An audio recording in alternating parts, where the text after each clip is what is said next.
राधे राधे सभी को। कैसे हैं आप सभी? आशा है आप सब कुशल मंगल होंगे। जैसा कि आपको पता है, हमारी कंप्यूटर पीवाईक्यू सीरीज़ चल रही थी, जिसमें हमने 2024 और 2023 के जो मेंस में क्वेश्चंस पूछे गए थे कंप्यूटर के, वो सारे लगाए थे, एनालाइज किए थे एंड पैटर्न समझने की कोशिश की थी। तो उसी सीरीज़ का ये वीडियो एक कंटिन्यूएशन रहने वाला है, जिसमें हम 2022 के जो मेंस हुआ था उसमें जो 20 क्वेश्चंस जो पूछे गए थे, वो क्वेश्चंस हम लगाने वाले हैं। साथ साथ हम उसको एनालाइज भी करने वाले हैं, जिससे हमें बेटर अंडरस्टैंडिंग मिलेगी कि किस तरह के क्वेश्चंस जो हैं मेंस में पूछे जाते हैं। ठीक है, तो बिना देरी करे आज की क्लास को हम स्टार्ट करेंगे। चलेंगे अपने जो थीम श्लोक था हमारा उसकी तरफ, जो कि ये बोलता है कि practice and detachment are the key to control the mind. और आपको पता है कि माइंड ही सब कुछ है, पूरी बॉडी का जो मेन है वो आपका माइंड है। अगर आपका माइंड पॉजिटिव रहेगा तो आप पॉजिटिव रहेंगे। ठीक है, तो यही चीज़ बताती है, और उसको कंट्रोल में लाने का सबसे बढ़िया जरिया क्या है? वो है प्रैक्टिस एंड डिटैचमेंट। ठीक है, तो इसी श्लोक के साथ, इसी थॉट के साथ हम आज की क्लास को स्टार्ट करेंगे। चलेंगे आगे। जो हमारा पहला क्वेश्चन है आज के सेशन का, वो है dash displace a list of utility configure the configuration the computer system and install software and hardware. ठीक है, तो आपसे पूछा गया है कौन सा ऐसा फीचर है जो यूटिलिटी कॉन्फ़िगरेशन दिखाता है, जहाँ पे जो चीज़ बताता है कि मतलब कि कौन सा सॉफ्टवेयर जो है इंस्टॉल हुआ है ना, कौन सा अनइंस्टॉल हुआ है, कौन सा हार्डवेयर, कौन सा, क्या मैंने माउस जोड़ रखा है कंप्यूटर के साथ, क्या मैंने कीबोर्ड जोड़ रखा है, क्या मैंने पेन ड्राइव जोड़ रखी है। तो ये सब चीज़ें कौन सा एप्लीकेशन शो करता है?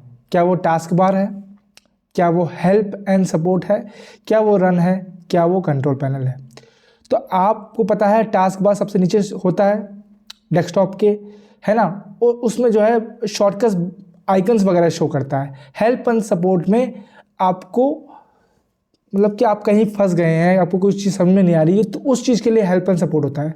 रन जो होता है बेसिकली आपके कोई भी एप्लीकेशन को रन करने के लिए, चलाने के लिए, जैसे मतलब कि आपको, जैसे मोबाइल है, मोबाइल में क्या करते हैं, आप स्क्रॉल करते हैं, आपको व्हाट्सएप आइकन दिखता है, क्लिक करते हैं तो व्हाट्सएप खुल जाता है।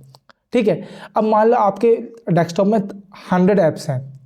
ठीक है, आप स्क्रॉल करेंगे टाइम लगेगा, उससे अच्छा क्या है आप रन विंडोज़ पे जाएंगे, रन डायलॉग बॉक्स ओपन करेंगे, उसमें लिखेंगे व्हाट्सएप, एंटर करेंगे तो आपका व्हाट्सएप खुल जाएगा। तो that is the functionality of run. तो इसका सही आंसर हो जाएगा, वो हो जाएगा कंट्रोल पैनल। तो कंट्रोल पैनल जो है वो आपकी पूरी लिस्ट शो करता है, जिसमें कौन सा सॉफ्टवेयर आपने इंस्टॉल कर रखा है, कौन सा हार्डवेयर इंस्टॉल कर रखा है, क्या कॉन्फ़िगरेशन है ना, डेस्कटॉप पे कौन सा वॉलपेपर लगा हुआ है, कितने यूज़र हैं आपके सिस्टम में, सब कुछ जो है कंट्रोल पैनल पे शो होता है। अब कंट्रोल पैनल पे जाने के लिए दो ऑप्शंस हैं, या तो आप राइट क्लिक कीजिए और उसमें ऑप्शन आएगा कंट्रोल पैनल का, उससे चले जाइए, या फिर विंडोज़ में कंट्रोल पैनल पे जाके क्लिक कीजिए।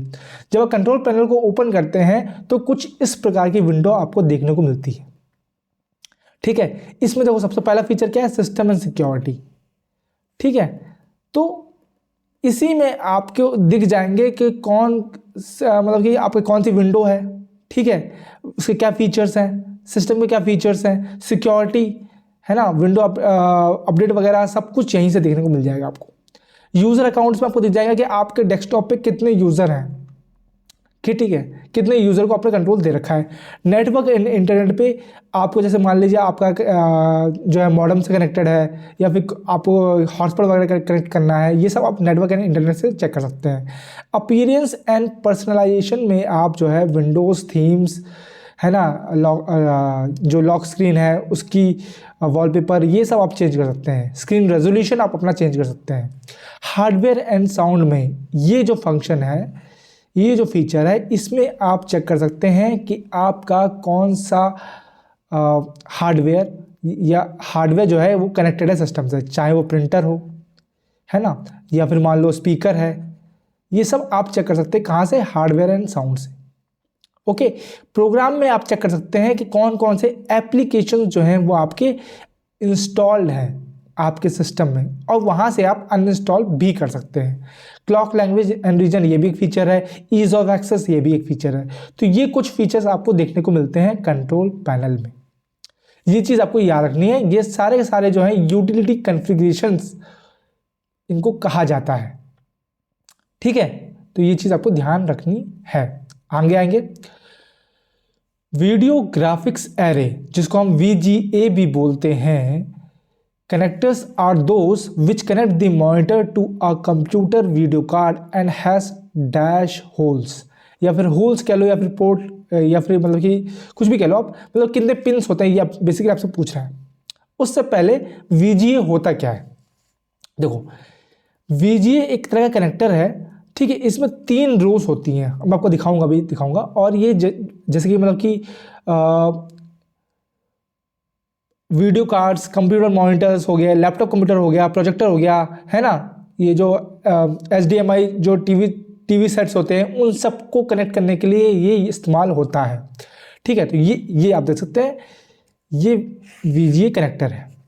क्या है? कनेक्टर। इसमें 3 रोज होती हैं, ये पहली रो, ये दूसरी रो और तीसरी रो। और इसमें कितनी पिन्स होती है याद रखना, it is a 15 pin connector, 15 pin और 3 रोज, ये चीज़ आपको ध्यान रखनी है, ठीक है। The 15 pin VGA connector was provided on many video cards, computer monitors, laptop computers, projectors and high definition television sets, ठीक है।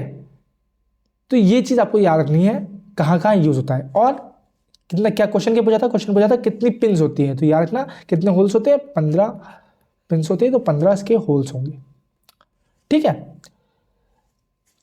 ओके, ये कनेक्टर आपका, और ये जो आप देख रहे हैं ये पोर्ट आपको लैपटॉप या फिर डेस्कटॉप या फिर CPU वगैरह में देखने को मिलता है, जहां पे ये कनेक्ट किया आता है, ये पोर्ट है VGA पोर्ट, ओके। तो ये चीज़ आपको ध्यान रखनी है, ओके। आगे आते हैं, अगला क्वेश्चन पूछता है while dash data transfer from customer machine to the server. तो अगर डेटा का ट्रांसफर जो है यूजर की सिस्टम से सर्वर पे हो रहा है तो उसको हम क्या बोलते हैं, फॉरवर्डिंग, डाउनलोडिंग, अपलोडिंग या ब्राउज़र। तो ये चीज़ आपको समझनी है। मान लो ये आपका सर्वर है, ये आपका सर्वर है और ये आपका डेस्कटॉप है जिस पे आप काम कर रहे हैं, आप यूज़र हैं, ठीक है। आपको मूवी चाहिए, आपने गूगल पे सर्च किया, ठीक है, मूवी का लिंक आया, आपने डाउनलोड किया। डाउनलोड का मतलब क्या है कि सर्वर्स पे जो मूवी थी वो आपने अपने डेस्कटॉप पे क्या बोलते हैं, सेव कर ली, तो इसको बोलते हैं डाउनलोडिंग, ठीक है। ये चीज़ याद रखनी है। दूसरी टर्म होती है अपलोडिंग। अपलोडिंग का मतलब क्या है, जैसे आप इंस्टाग्राम पे रील्स, इंस्टाग्राम पे फोटोज अपलोड करते हैं, मतलब क्या है, आप आपके मोबाइल में जो फोटोज पड़ी हुई हैं वो आप सर्वर पे डाल रहे हैं, दैट इज अपलोडिंग। समझ रहे हो, ये 2 टर्म्स आपको समझनी बहुत जरूरी है। तो यहां पे क्या पूछा गया है कि डेटा का ट्रांसफर हो रहा है कस्टमर से मशीन से सर्वर पे, तो इसको हम क्या बोलेंगे, कस्टमर की मशीन से सर्वर पे जा रहा है तो इसको हम बोलेंगे अपलोडिंग। ये चीज आपको याद रखनी है। अगर सर्वर से आ रहा होता तो उसको हम डाउनलोडिंग बोलते, ठीक है। सेम ये मैंने फोटो लगा रखी है, ये आप देख सकते हैं। अपलोडिंग जो है कहां से, ये सर्वर है आपका, ठीक है। मशीन से सर्वर जाएगी तो अपलोडिंग, और डाउनलोडिंग सर्वर से मशीन या डेस्कटॉप या फिर लैपटॉप किसी में आएगा, ठीक है। सेम चीज, डाउनलोडिंग मीन्स रिसीविंग डेटा और file from internet on your computer. Uploading means sending data और file from your computer to somewhere on the internet, ठीक है। तो ये चीज आपको, बेसिक चीजें आपको पता होनी चाहिए, ओके। आगे आते हैं, which of the following is not an example of email service provider. तो निम्नलिखित में से कौन सा जो है ईमेल सर्विस प्रोवाइडर का एग्जाम्पल नहीं है। क्या वो आउटलुक है, क्या वो जीमेल है, क्या वो यांडेक्स है। तो ईमेल सर्विस प्रोवाइडर पहली बात होते क्या है, देखो जो प्रोवाइडर आपको ईमेल की सर्विस दे रहा है, जो ईमेल भेजने की सर्विस दे रहा है, उसको हम ईमेल सर्विस प्रोवाइडर भेजते हैं बोलते हैं। जैसे कि मान लो, जैसे कि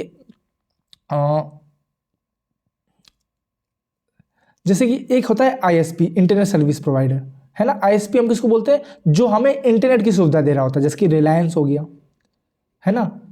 रिलायंस के थ्रू आप जो है इंटरनेट से कनेक्ट हो सकते हैं, रिलायंस की सिम ले लो।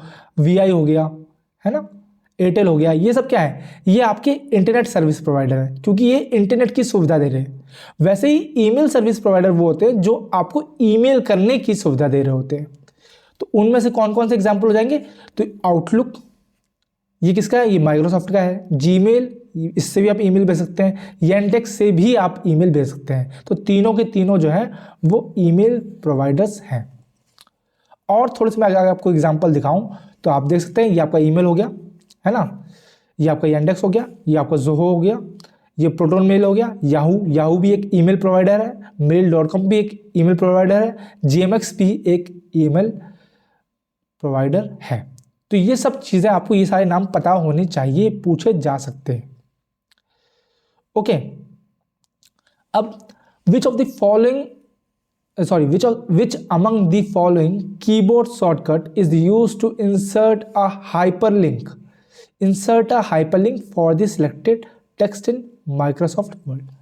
तो निम्नलिखित में से कौन सा शॉर्टकट जो है वो हाइपरलिंक ऐड करने में हेल्प करता है। हाइपरलिंक क्या होता है, हाइपरलिंक जैसे मान लो कि एक कोई लिंक हो गया, उसके नीचे अंडरलाइन हो जाएगा, ब्लू से दिखेगा वो, जैसे HTTPS हो गया मान लो, ऐसे करके कुछ, ठीक है, www.google.com मान लो, ये ऐसा दिखता है। जब उस पर क्लिक करोगे तो आपका एक वेब पेज खुल जाएगा।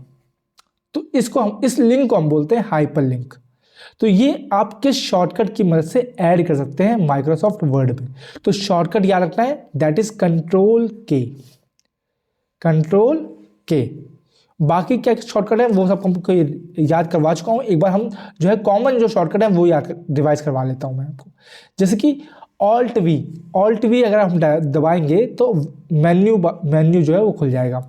कंट्रोल ए से पूरा टेक्स्ट जो है वो सिलेक्ट हो जाएगा, select all text. Control C से कॉपी हो जाएगा। एफ से जो है, कंट्रोल एफ से फाइंड टेक्स्ट हम कर सकते हैं। कंट्रोल एच से जो भी पूछा गया था उससे find and replace dialog box खुल जाएगा। ठीक है, याद रखना, डायलॉग बॉक्स खुल जाएगा, उसमें कोई शब्द डालिए, उसको ढूंढिए, फिर उसको रिप्लेस कर दीजिए। न्यू डॉक्यूमेंट खुलना है तो कंट्रोल एन। फाइल खोलनी है तो कंट्रोल ओ। प्रिंट ऑप्शन चाहिए, प्रिंट डायलॉग बॉक्स चाहिए तो कंट्रोल पी। सेव फाइल के लिए कंट्रोल एस। पेस्ट के लिए कंट्रोल वी। कट के लिए कंट्रोल एक्स। रीडो के लिए याद रखना कंट्रोल वाई है, और अंडू के लिए कंट्रोल जी है। ये दो आपको याद रखने हैं क्योंकि ये दोनों में कंफ्यूजन बहुत होता है। ओके, तो आई होप, क्योंकि मैं ये मल्टीपल बार आपको करवा चुका हूं, तो आई होप ये सब आपको याद हो चुके होंगे। आगे आते हैं। Which among the following is incorrect about laser printers? Can print multiple copies at a time, fast speed, use laser light for producing dots to form characters on a page, support multiple font and size. Incorrect पूछा गया है ना, ये चीज़ आनी है laser printer के बारे में। उससे पहले मैं आपको प्रिंटर के बारे में थोड़ी सी चीज़ बता देता हूँ। देखो, पहली बात, प्रिंटर एक आउटपुट डिवाइस है। आउटपुट डिवाइस का मतलब क्या है, इसमें चीज़ें हम कुछ शो होती हैं। ठीक है, प्रिंटर एक आउटपुट डिवाइस है, और प्रिंटर को जनरली हम दो कैटेगरी में डिवाइड करते हैं। एक को हम बोलते हैं इम्पैक्ट प्रिंटर, एक को हम बोलते हैं नॉन इम्पैक्ट प्रिंटर।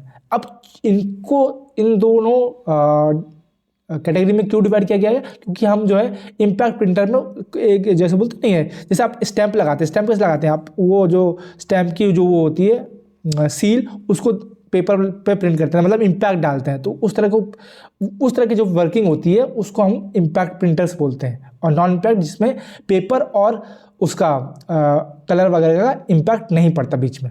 ठीक है, that is non impact. Impact में दो कैटेगरी होते हैं, एक को हम बोलते हैं कैरेक्टर प्रिंटर, एक को हम बोलते हैं लाइन प्रिंटर। कैरेक्टर प्रिंटर वो प्रिंटर होते हैं जो कैरेक्टर बाय कैरेक्टर प्रिंट करते हैं। लाइन प्रिंटर एक लाइन एक बार में प्रिंट कर देते हैं। नॉन इम्पैक्ट जो है उसमें आ जाते हैं आपके इंकजेट, लेजर, थर्मल प्रिंटर्स। ठीक है, ये चीज़ आपको होते हैं। उसके अलावा ये तो बेसिक डेफिनेशन है, उसके अलावा जो है ज़्यादा आपको नहीं पता होनी चाहिए, एग्जाम्पल पता होनी चाहिए। जैसे कैरेक्टर में आ जाएंगे आपके डॉट मैट्रिक्स और डेजी व्हील, कैरेक्टर प्रिंटर्स में आ जाएंगे डॉट मैट्रिक्स और डेजी व्हील, और लाइन प्रिंटर्स में आ जाएंगे ड्रम और बैंड प्रिंटर्स। चेन ज़्यादा याद करने की जरूरत नहीं है, ठीक है। उसके अलावा जो कन्फ्यूजन होती है वो होती है आपकी इंकजेट और लेज़र प्रिंटर में, ठीक है। इंकजेट और लेज़र प्रिंटर में कन्फ्यूजन होती है क्योंकि दोनों नॉन इम्पैक्ट है, बट दोनों में बहुत ही ज़्यादा डिफरेंस है। वो क्या है वो मैं आपको दिखाता हूँ यहाँ पे समझिए आप। इंकजेट प्रिंटर में क्या है, कार्टिलेज का इस्तेमाल होता है, इंक कार्टिलेज का इस्तेमाल होता है। वहीं पे लेज़र प्रिंटर में टोनर कार्टिलेज का इस्तेमाल होता है, दोनों में फ़र्क है, ठीक है। हैवी डॉक्यूमेंट्स के लिए इंकजेट प्रिंटर बहुत ही बेहतरीन है, लेकिन वहीं लेज़र प्रिंटर जो है वो सिंपल ग्राफिक्स के लिए इस्तेमाल होता है, ठीक है। इंकजेट प्रिंटर जो है वो बहुत तरह के पेपर्स पे वर्क करता है, परंतु वहीं पे लेज़र प्रिंटर के लिए एक जो है स्पेसिफिक पेजेस आते हैं, उसी पे ये काम करता है ये चीज़, ठीक है। इसको प्रिंट होने के लिए थोड़ा सा वार्म होना पड़ता है, गर्म होना पड़ता है, ठीक है, थोड़ा सा। लेकिन वहीं लेज़र प्रिंटर को टाइम जो है वो ज़्यादा लगता है, ठीक है। ये लेज़र प्रिंटर के मुकाबले स्लो होता है, बट ज़्यादा काम करने के लिए बेहतरीन है, ठीक है। और इसका साइज भी छोटा होता है कंपेयर टू लेज़र प्रिंटर, ये आप फोटो से देख सकते हैं। तो ये बेसिक कुछ डेफिनेशंस है जो आपको पता होनी चाहिए when talking about inkjet and laser printer. क्योंकि इसमें हम सब रिवीजन कर रहे हैं, इसलिए मैं आपको ज़्यादा डेप्थ में नहीं बताऊंगा, इनकी वर्किंग वगैरह नहीं बताऊंगा, आपको बेसिक जो है पॉइंट्स आपको याद रखने हैं। अब आते हैं हमारे क्वेश्चन पे। तो क्वेश्चन में क्या पूछा था, not true about laser printers. Fast speed होता है, बिल्कुल सही है। Can print multiple copies at a time, ये चीज़ गलत है भाई। मल्टीपल कॉपीज ये प्रिंट नहीं कर सकता, एक बार में एक ही कॉपी प्रिंट कर सकता है, ठीक है। Use laser light, laser printer है तो लेजर लाइट तो इस्तेमाल करेगा ही करेगा, जाहिर सी बात है। Support multiple fonts and sizes, इसमें कोई दिक्कत नहीं है, ये इंकजेट हो चाहे कोई भी हो, ये जो प्रिंटर्स होते हैं वो मल्टीपल फॉन्ट्स और साइजेस को सपोर्ट करते ही करते हैं, ओके। तो ये चीज़ आपको ध्यान रखनी है। अब आते हैं आगे। Which of the following option of print setting is used to choose only specific pages in MS Word 365। Only लिखा है ना, अब ध्यान दो। मान लो मेरे पास एक PDF है जिसमें 200 पन्ने हैं। अब मुझे जो है सिर्फ और सिर्फ मुझे 100 से 120 पेजेस तक ही मुझे प्रिंट करना है, मतलब ये 20 पन्ने ही प्रिंट करने हैं। ना मुझे पहला पन्ना, ना दूसरा पन्ना, ना तीसरा, ना 99 पन्ना, ये सब कोई प्रिंट नहीं करना। मुझे सिर्फ 100 से 120 जो पेज हैं इनके बीच में जो 20 पन्ने हैं ये मुझे प्रिंट करने हैं। तो वही पूछा गया है कि जब मुझे स्पेसिफिक पेजेस प्रिंट करने हैं तो मैं कौन सा फीचर्स प्रिंट सेटिंग में यूज़ करूँगा। उससे पहले प्रिंट सेटिंग खोलने के लिए कौन सा ऑप्शन शॉर्टकट है, मैंने अभी बताया था, Ctrl+P। Ctrl+P जब दबाएंगे तो प्रिंट डायलॉग बॉक्स ओपन हो जाएगा।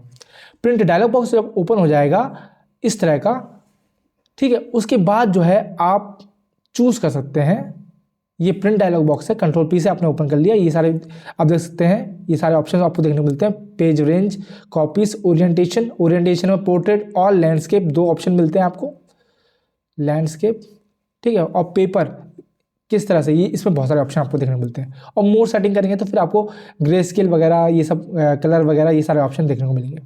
अब क्वेश्चन वापस आते हैं, पहला ऑप्शन देखते हैं, प्रिंट ऑल पेजेस। नाम से समझ में आ रहा है कि सारे के सारे पेजेस प्रिंट कर देगा, तो हमें ये तो चाहिए नहीं, ठीक है, ये तो चाहिए नहीं। हमें चाहिए कि हम स्पेसिफिक पेजेस, प्रिंट सिलेक्शन, ये भी नहीं। लग रहा होगा नाम से कि हम जो है प्रिंट सिलेक्शन करके जो है ले सकते हैं, लेकिन ऐसा ऑप्शन देखने को नहीं मिलता है। प्रिंट करंट पेज का मतलब क्या है कि जिस पेज में अभी हम उपस्थित हैं, मान लो मैं जो हूँ 8th पेज में स्क्रॉल कर रहा हूँ, तो वो 8th पेज ही करंट पेज होगा, वही प्रिंट होगा, तो ये भी हमें चाहिए। कस्टम प्रिंट, ये बिल्कुल सही ऑप्शन है। कस्टम प्रिंट जो है हमें ये ऑप्शन देता है कि हम अपने मन मुताबिक जो है स्पेसिफिक पेजों को प्रिंट कर सकते हैं। ये आप देख सकते हैं यहाँ पे भी बाय डिफ़ॉल्ट जो है कस्टम ऑप्शन ही लगाया हुआ है। ओके, तो ये चीज आपको ध्यान रखनी है। ठीक है, आगे आते हैं। Which of the following is keyboard shortcut to reload the current page in Google search engine. Google search engine में कौन सा कीबोर्ड शॉर्टकट है जो कि जो अभी करंट पेज है उसको रीलोड कर देता है? क्या वो F3 है, क्या वो F7 है, क्या वो F1 है, क्या वो F5 है? तो याद रखना, the shortcut is F5। F5 को अगर हम दबाएंगे तो करंट पेज जो है वो रीलोड होने लग जाएगा। और नॉर्मली अगर हम कोई ब्राउज़र ओपन नहीं कर रहे हैं, अगर हम F5 को दबाते हैं तो F5 जो है रिफ्रेश करने के लिए हेल्प करती है। वहीं मैं F3 की बात करूँ तो F3 सर्च करने में हेल्प करता है, अगर हमें कुछ सर्च करना है। F7 स्पेलिंग चेक करता है ना, स्पेलिंग चेक। और F1 तो आपको पता ही होगा, हेल्प के लिए, है ना। एक बार मैं रिवाइज करवा देता हूँ आपको सारे फंक्शन कीज।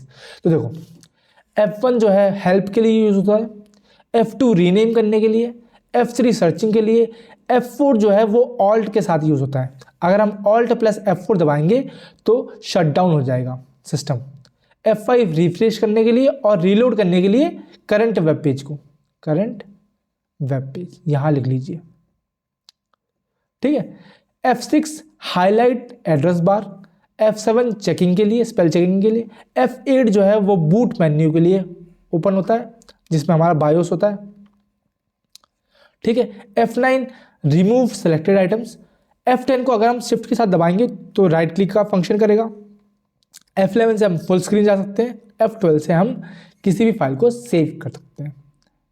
ठीक है, सेव एस वाला, सेव ऑप्शन नहीं, सेव एस वाला ऑप्शन। ठीक है, ये चीज़ आपको ध्यान रखनी है। तो ये आपकी 12 फंक्शन कीज है जिनके बारे में आपको पता होना ही चाहिए। ओके, ये सारी की सारी चीज़ें इंपॉर्टेंट हो जाती हैं। आगे आते हैं। Dash is a type of malware that is often disguised as legitimate software. Malware क्या होता है? देखो, मालवेयर का मतलब क्या है? जो आपका बुरा चाहते हैं। तो जो एप्लीकेशंस आपके सिस्टम का बुरा चाहते हैं उनको हम मालवेयर बोलते हैं सिंपल भाषा में। तो आपसे पूछा गया है कि ऐसा कौन सा मालवेयर है जो खुद को बहरूपिया, डिस्गाइज मतलब क्या है? रूप बदलना या फिर छुपाना, अपने आप को छुपाना, अपने आप को लेजिटिमेट, लेजिटिमेट मतलब कि ओरिजिनल या फिर असली, है ना। अब देखो, ऐसा मतलब आसान भाषा में बताऊं मैं तो ऐसा कौन सा चोर है जो अपने आप को फैमिली मेंबर की तरह जो है डिस्गाइज कर लेता है, छुपा लेता है ताकि पकड़ा ना जाए। तो वही सेम चीज़ है, ऐसा कौन सा मालवेयर है जो अपने आप को लेजिटिमेट ओरिजिनल सॉफ्टवेयर की डिस्गाइज छुपा लेता है जिससे वो पकड़ा ना जा सके। क्या उसको रूट किट बोलते हैं, क्या उसको रैंसमवेयर बोलते हैं, क्या उसको ट्रोजान बोलते हैं, क्या उसको की लॉगर बोलते हैं? ठीक है, तो ऐसे सॉफ्टवेयर को हम बोलते हैं ट्रोजन हॉर्स। ठीक है, रूट किट क्या होते हैं? जो आपके जो रूट जो क्या बोलते हैं, ये बूट सिस्टम होते हैं, बूट फाइल्स होती हैं, वहां पे हम हमला करते हैं। रैंसमवेयर वो हैं जो आपके सेंसिटिव इंफॉर्मेशन को चुरा लेते हैं फिर आपसे फिरौती मांगते हैं हैकर लोग।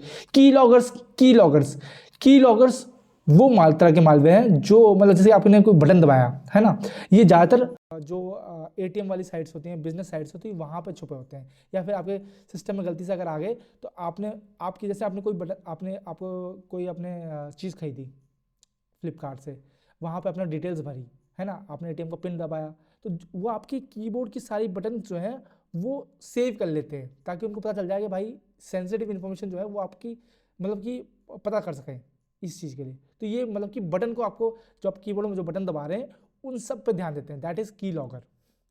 ठीक है, उसके अलावा दो चीज़ और होती है, एक को हम बोलते हैं वायरस, एक को हम बोलते हैं वर्म। दोनों में डिफरेंस क्या है? वायरस जो है खुद को फाइल, किसी भी फाइल में अटैच कर लेता है, ठीक है, और वो उस फाइल को डिलीट कर सकता है, रीनेम कर सकता है, कुछ भी कर सकता है, कॉपी बना सकता है। वर्म क्या करता है? वर्म जो है सिस्टम को स्लो कर देता है, ठीक है, हैंग कर देता है सिस्टम को। ये अपने आप को रेप्लिकेट कर लेता है, 1 से भले 2, 2 से भले 4, 4 से भले 8 इस तरह कर देता है और सिस्टम को हैंग कर देता है। That is worm. ये फाइल डिलीट वगैरह नहीं करता। वहीं ट्रोजन हॉर्स अभी मैंने बताया अपने आप को लेजिटिमेट सॉफ्टवेयर के रूप में डिस्गाइज कर लेता है। ठीक है, तो ये 3 चीजों के बारे में आपको पता होना ही चाहिए, वेरी वेरी इंपॉर्टेंट। ओके, आगे आएंगे। इन MS Excel 365 which of the following appears across the top of the screen and below the title bar and contains all the command, formula and features needed to create data immense spreadsheet। तो कौन सा ऐसा feature है जो screen top of the screen show होता है but below title bar show होता है, जिसमें आपके सारे कमांड, सारे फॉर्मूले, सारे फीचर्स आपको देखने को मिलते हैं।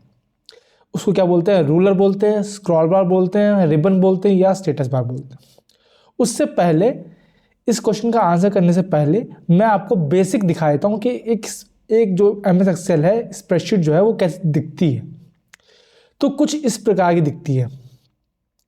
ठीक है, इसमें ये रो होती है इधर वाली और इधर वाली कॉलम्स होती हैं। ठीक है, और जिस सेल पे हम काम कर रहे होते हैं उसको हम करंट सेल बोलते हैं। क्या बोलते हैं? Current cell. ठीक है, ये चीज़ आती है।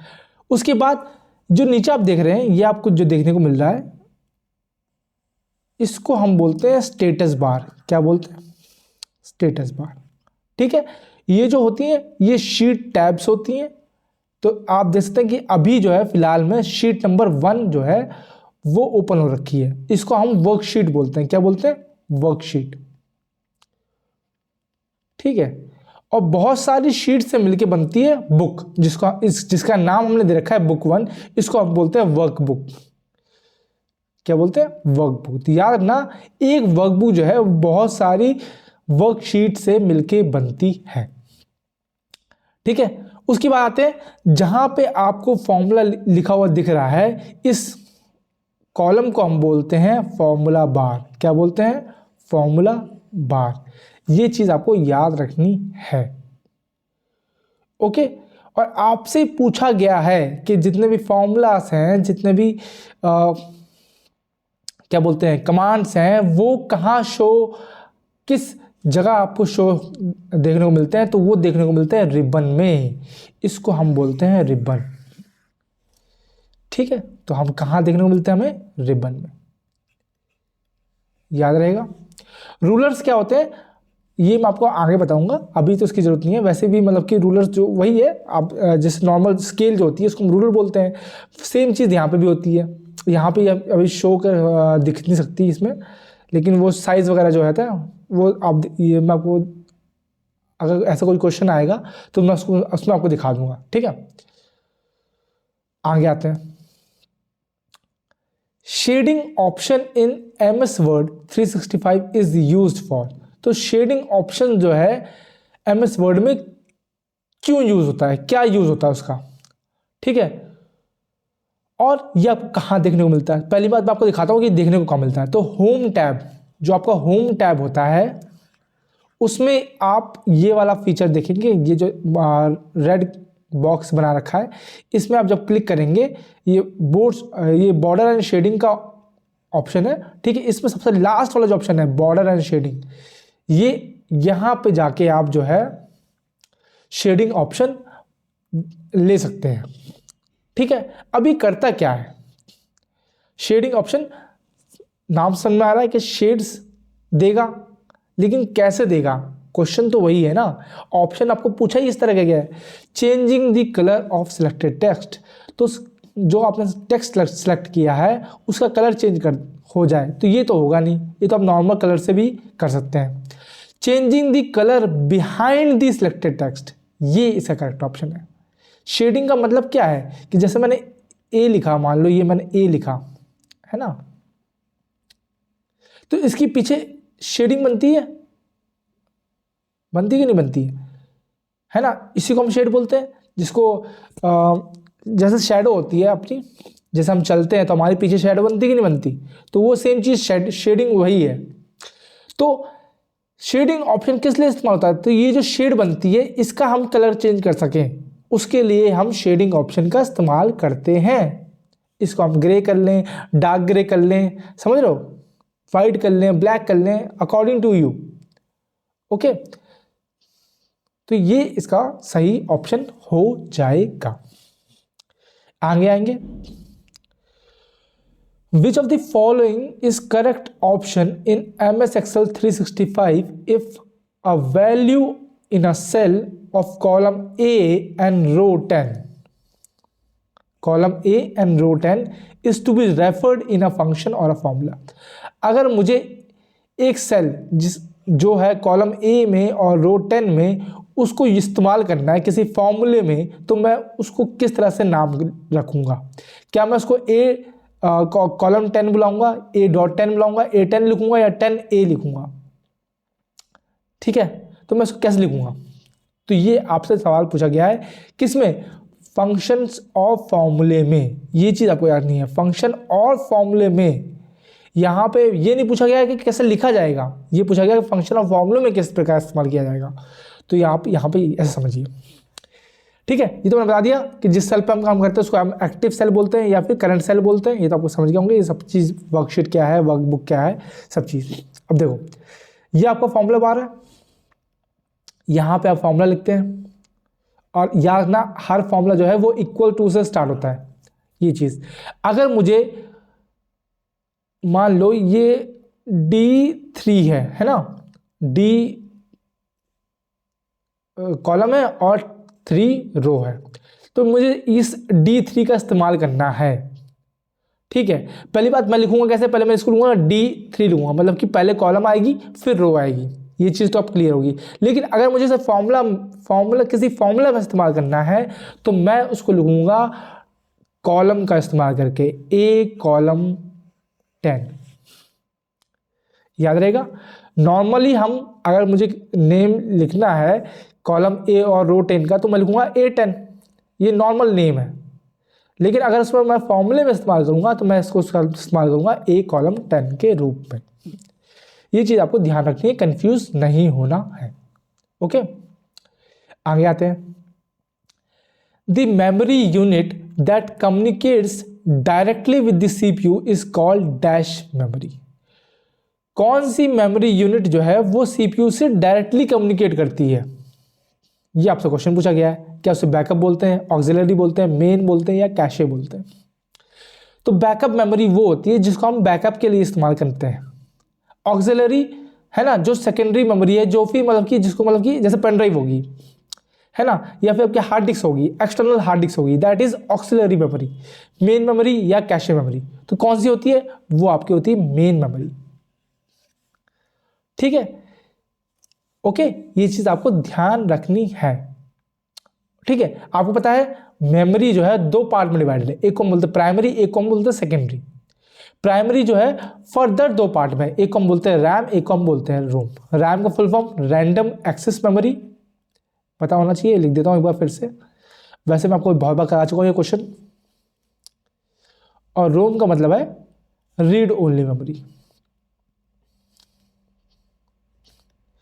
रोम जो है वो बायोस बूट के जो फाइल्स है उसको स्टोर करने के लिए यूज होती है। रैम जो होती है वो हम जनरली नॉर्मली यूज करते हैं। एक होती है सेकेंडरी मेमोरी जिसमें आती है आपकी हार्ड ड्राइव या CD, जो परमानेंट स्टोरेज है। ठीक है, तो ये चीज आपको पता होनी चाहिए। ये बेसिकली जो ट्री है मेमोरी का वो है आपका, तो इसको आप एक बार देख लेंगे तो आपको अच्छे से समझ में आ जाएगा। ठीक है, आगे आते हैं। Which of the following statement is incorrect? Cache memory keeps the program that can be run in a short amount of time. The size of cache is usually small. Cache memory is faster than main memory. Cache memory stores data in permanent use. in आएगा ना, in permanent। ठीक है, तो कौन सा गलत है, simple सी बात है, यही ऑप्शन आपको गलत है। कैशे मेमोरी डेटा को परमानेंट यूज के लिए स्टोर नहीं करता है। ठीक है, अब कैशे मेमोरी की पिछले क्वेश्चन में भी बात की गई, इस बात में आपको थोड़ा सा समझा देता हूं। तो समझो, कैशे मेमोरी बेसिकली एक बफर की तरह काम करती है आपकी, मतलब ये आपकी मेन मेमोरी है मान लो, ठीक है, और ये आपका सीपीयू है, इसके बीच में आती है आपकी कैशे मेमोरी, ये बफर का काम करती है, ठीक है। अब मान लो आपने सर्च किया, ठीक है, आपने कुछ सर्च किया, मान लो आपने सर्च किया कि 5 वेब ब्राउज़र के नाम बताओ, ठीक है, या नहीं, मान लो आपने एक फाइल सर्च करी जो पड़ी हुई है लोकल डेस्क सी में और फोल्डर 1 में, उसका नाम है हेलो फाइल का नाम है। आपने फाइल हेलो मांगी, तो सबसे पहले मान लो आप कैशे मेमोरी नहीं है, तो सबसे पहले मेमोरी में जाएगा, मेमोरी में वो सी में जाएगा, सी में फोल्डर में जाएगा, फोल्डर से फिर हेलो को लेगा, ठीक है।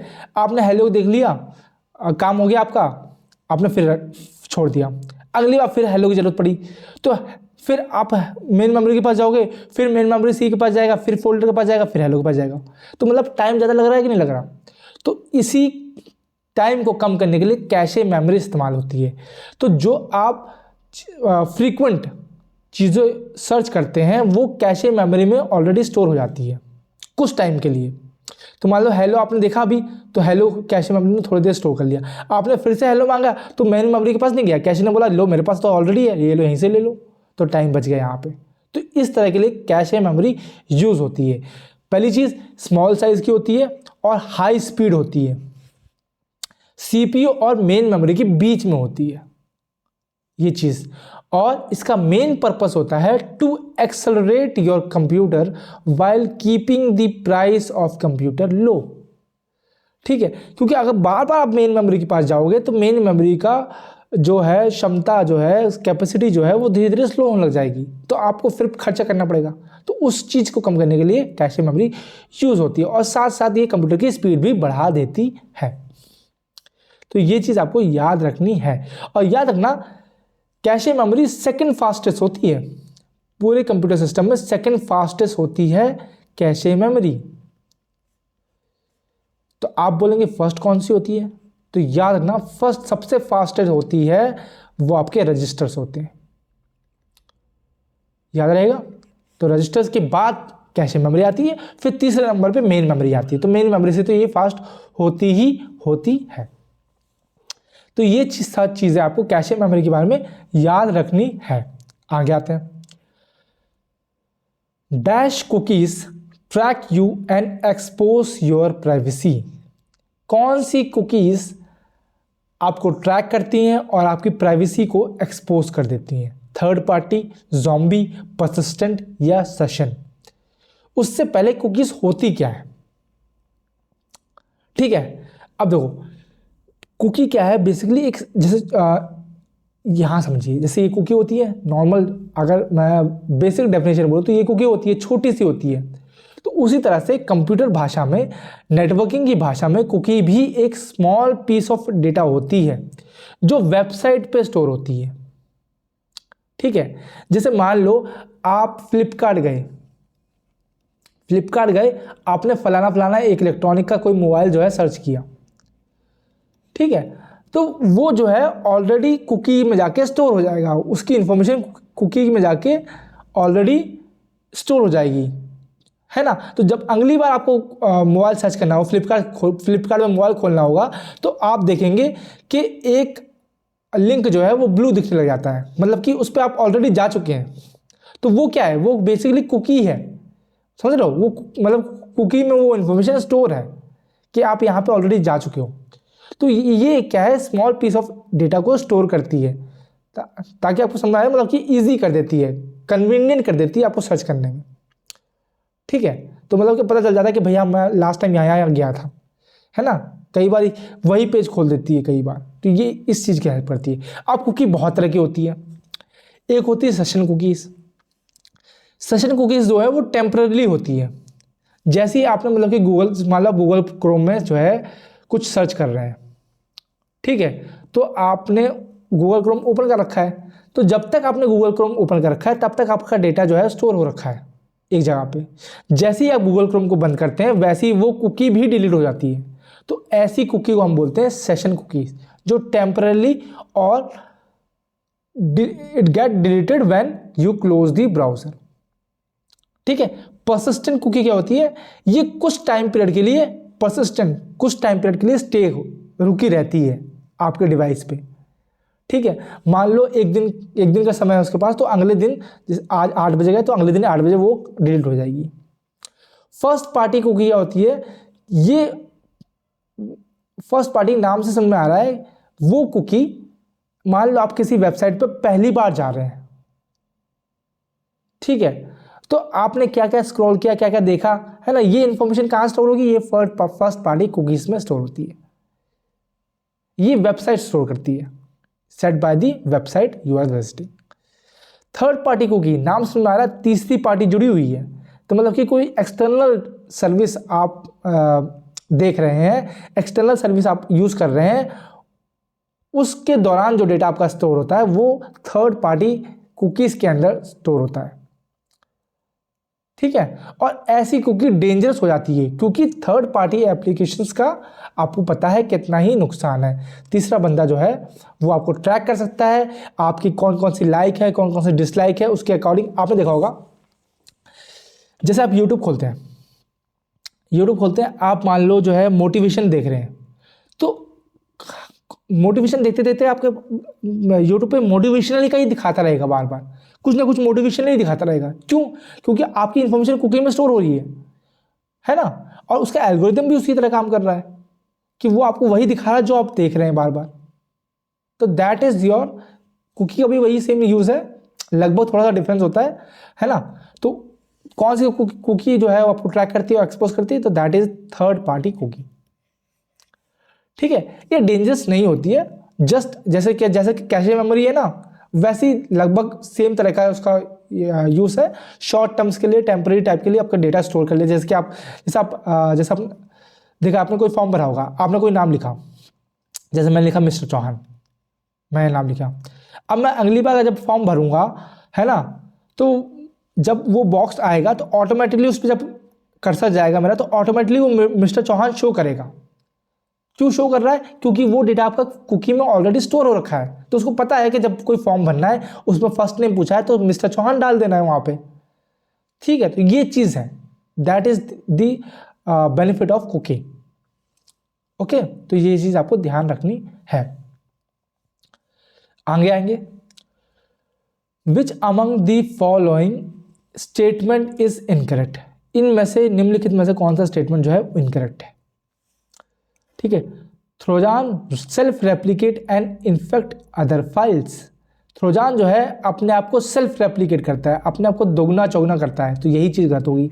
ये किसका काम है? ये वर्म्स का काम है, मैंने आपको इसलिए समझाया था। ठीक है। Trojan spread through user interaction such as opening an email attachment और downloading and executing a file from the internet. बिल्कुल सही है। ये किसी भी खुद को जो है किसी भी अटैचमेंट के साथ जोड़ के आपके मोबाइल सिस्टम पे आ सकता है। Trojan looks legitimate software. बिल्कुल सही है। Some Trojan create backdoors to give malicious user access to the system. ये भी बिल्कुल सही बात है। ठीक है। ये तीनों के तीनों आपके स्टेटमेंट सही है, पहला वाला स्टेटमेंट आपका गलत हो जाएगा। ओके, आगे आएंगे। Dash is a passage to connect to network that may work on different networking models। मान लो कि दो नेटवर्क्स हैं आपके पास, एक ये नेटवर्क मान लो, एक ये नेटवर्क मान लो। इसका नाम लिख लो नेटवर्क 1, इसका नाम लिख लो नेटवर्क 2। तो कौन सा डिवाइस है जो इन दोनों को जोड़ने का हेल्प करता है, कनेक्ट करने में हेल्प करता है? कौन सा डिवाइस है?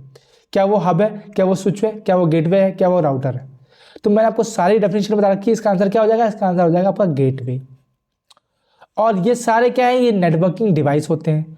कौन कौन से और होते हैं नाम पता होना चाहिए आपको? Modem, NIC, repeater, hub, switch, router, bridge, और ये है गेटवे आपका। इस तरह का दिखता है ये गेटवे। क्या अभी मैंने बताया आपको कि दो से ज़्यादा नेटवर्क को आपस में कनेक्ट करने के लिए हेल्प करता है। मान लो मान लो यूपी है अपनी, ठीक है, यूपी पुलिस है और एक सेंट्रल की दिल्ली पुलिस है,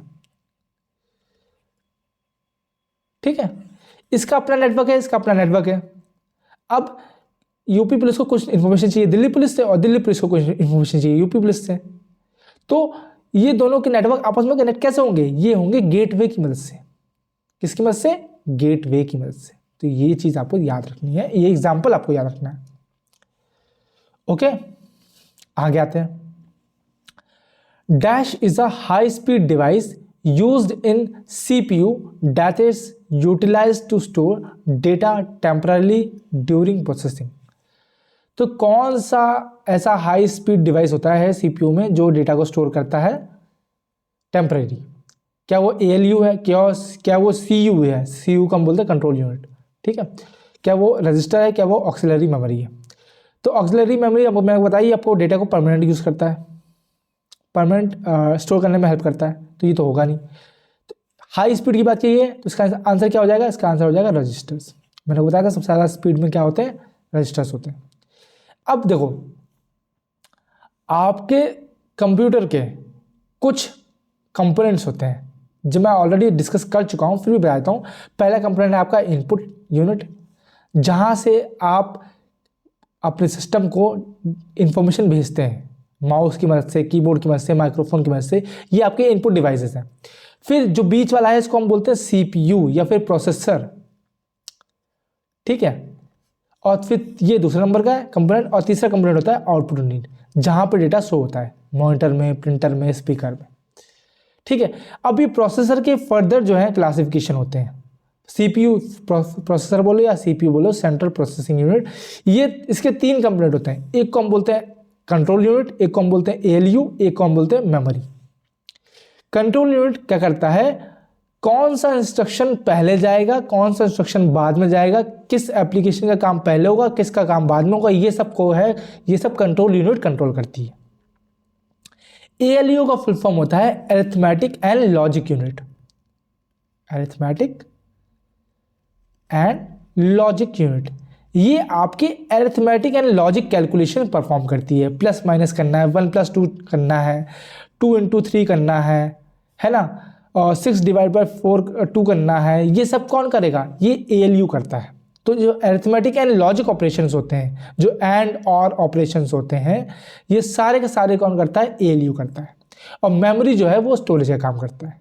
ये बेसिक चीज आपको पता होनी चाहिए कंप्यूटर के बारे में। ओके, आगे आते हैं। The instruction that is not executed immediately is placed in the. तो अगर कोई इंस्ट्रक्शन जो है जिसको अभी की अभी एग्जीक्यूट नहीं करना है, तो उसको कहाँ स्टोर किया जाएगा? करंट इंस्ट्रक्शन रजिस्टर में। नाम से बता रहे हैं कि जो अभी काम हो रहा है वो करंट इंस्ट्रक्शन रजिस्टर में होगा। प्रोग्राम काउंटर में काउंट किया जाता है, काउंटर होता है, ठीक है। इंस्ट्रक्शन बफर रजिस्टर, ये इसका करेक्ट आंसर है। इंस्ट्रक्शन, जितने भी इंस्ट्रक्शन होते हैं वो सारे के सारे इंस्ट्रक्शन बफर रजिस्टर में स्टोर किए जाते हैं। उसके अलावा जिस पे अभी काम हो रहा होता है वो करंट इंस्ट्रक्शन रजिस्टर में स्टोर किया जाता है, ठीक है। प्रोग्राम काउंटर नजर रखता है कि भाई कौन सा प्रोग्राम जो है अब एग्जीक्यूट होना है, मतलब पहले नंबर पे ये है, दूसरे नंबर पे ये है। इस पर नजर कौन रखता है? Program counter. Memory address register जो है वो एड्रेस स्टोर करता है इंस्ट्रक्शन का जो काम होना है या जिस पे काम होगा, ठीक है। तो ये चारों ऑप्शंस आपको याद होने चाहिए, याद रहेगा। आते हैं आज के लास्ट क्वेश्चन पे, जो कि पूछता है dash is also known as electronic disk. किसको हम इलेक्ट्रॉनिक डिस्क के नाम से भी जानते हैं? USB sticks, USB hard drives, solid state drive जिसको हम एसएसडी भी बोलते हैं, एसएसडी, या फिर नेटवर्क स्टोरेज सर्वर्स। अब यूएसबी स्टिक्स क्या होती है? इसको हम पेन ड्राइव, अगर मैं आसान भाषा में समझाऊं आपको, पेन ड्राइव, जो पेन ड्राइव होती है उनको हम यूएसबी स्टिक्स भी बोलते हैं। तो हम किसको इलेक्ट्रॉनिक डिस्क बोलते हैं? उससे पहले आप समझिए कि कौन कौन से स्टोरेज डिवाइसेस होते हैं। ओके, उसके बाद मैं थोड़ा सा आपको ये ब्रीफ है, ठीक है। पहले होती है मैग्नेटिक स्टोरेज, जहाँ पर डेटा जो है वो मैग्नेटिक फॉर्म में स्टोर किया जाता है, जिसमें आपके हार्ड डिस्क आ जाएंगे, ठीक है। याद रखना ये रिलेटिवली चीप होते हैं, fast access and retrieval times compare to other storage devices, ठीक है। उसके बाद जो मेन स्टोरेज डिवाइसेस हैं वो मैग्नेटिक होते हैं, ठीक है, एक कंप्यूटर में। उसके बाद आते हैं ऑप्टिकल का एग्जांपल है जैसे ब्लूरे डिस्क हो गया, ठीक है। जो नॉर्मल डीवीडी वगैरह होते हैं, उनसे ज़्यादा जो है स्टोर डेटा है वो ब्लूरे में स्टोर आप कर सकते हैं, ठीक है। पर ये डीवीडी से एक्सपेंसिव होती है, ये चीज़ आपको समझनी है, ठीक है। और ज़्यादातर ये पहले के टाइम पे मूवी वगैरह जो है स्टोर करने के काम, जैसे आप देखते हैं ना मूवी की सीडीज वगैरह आती थी, तो वो क्या है, वो बेसिकली ऑप्टिकल स्टोरेज है। फिर थर्ड आपका आता है इलेक्ट्रिकल स्टोरेज, जिसका एग्जांपल है एसएसडी, सॉलिड स्टोरेज डिवाइसेस। तो आंसर क्या हो जाएगा इसका आंसर हो जाएगा एसएसडी, ठीक है। आगे आते हैं, देखते हैं, ठीक है। ओके, ये चीज़ आपने देखो, पहले मैग्नेटिक स्टोरेज चलता था, लेकिन जब से इलेक्ट्रिकल स्टोरेज आया है तब से इसने मैग्नेटिक स्टोरेज को रिप्लेस कर दिया है, ठीक है। अगर आपसे पूछा गया कि ट्रेडिशनल स्टोरेज क्या है, तो आप मैग्नेटिक स्टोरेज को टिक लगाएंगे, ठीक है। बट अभी क्या है, अभी एसएसडी का इस्तेमाल होने लगा है। क्यों? क्योंकि ये पोर्टेबल है, पोर्टेबल इन नेचर है। पोर्टेबल इन नेचर का मतलब क्या है कि भैया आपने डेटा स्टोर किया, कहीं भी उठाया, कहीं भी ले गए, किसी भी दूसरे कंप्यूटर में जोड़ा आपने, आपका डेटा वहां पहुंच गया, ठीक है। तो ये चीज़ क्या है, ये सुविधा देती है आपको एसएसडी, जो कि हार्ड डिस्क नहीं देती थी। हार्ड डिस्क मैग्नेटिक, अगर किसी सिस्टम में मैग्नेटिक स्टोरेज है और अगर आपको वो डेटा चाहिए तो आपको वो पूरा सिस्टम लेके जाना पड़ता था वहाँ पे। तो ये उसकी डिसएडवांटेज थी, जिसको इजीली जो है ख़त्म किया किसने, एसएसडी ने, ठीक है। और एसएसडी का एक्सेस टाइम भी फास्ट होता है मैग्नेटिक स्टोरेज से, ये चीज़ आपको ध्यान रखनी है। अब इन सब के अलावा मैं थोड़ा सा आपको दिखा देता हूँ कि किस तरह की दिखती हैं। तो आप देख सकते हैं कि रैम जो है वो ये है, ये आपकी रैम दिख रही है। फिर ये फ्लैश कार्ड है, इसको हम पेन ड्राइव भी बोलते हैं, फ्लैश मेमोरी कार्ड्स, ठीक है। मैग्नेटिक टेप इस तरह का दिखता है। यूएसबी फ्लैश ड्राइव ये है, ठीक है, जिसका इसमें मेमोरी कार्ड भी इसका एग्जांपल हो जाएगा, मेमोरी कार्ड। आपकी एसएसडी इस तरह की दिखती है, देख सकते हैं आप। ये क्या है, इलेक्ट्रॉनिक स्टोरेज। ऑप्टिकल क्या है, ब्लूरे, डीवीडी और सीडी जो है ऑप्टिकल स्टोरेज है, ठीक है। हार्ड डिस्क आपकी क्या है, ये आपकी मैग्नेटिक स्टोरेज है, ठीक है। तो ये चीज़ आपको पता होनी चाहिए बाय डिफॉल्ट, ओके, ठीक है।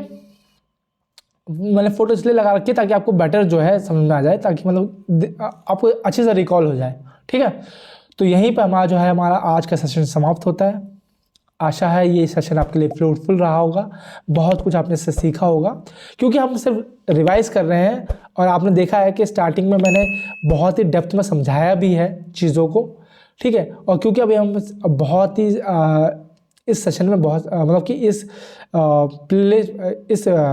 वीडियो कैंपेनिंग में या फिर प्लेलिस्ट में हम बहुत आगे निकल आए हैं, तो मैं चीज़ों को जल्दी जल्दी फास्टली कवर करूँगा, जिससे आपको जो है ज़्यादा इन्फॉर्मेशन मिल सके, ज़्यादा चीज़ों को आप रिकॉल कर सकें और रिवाइज कर सकें, ठीक है। तो मिलते हैं अगले वीडियो में, तब तक के लिए राधे राधे सभी को।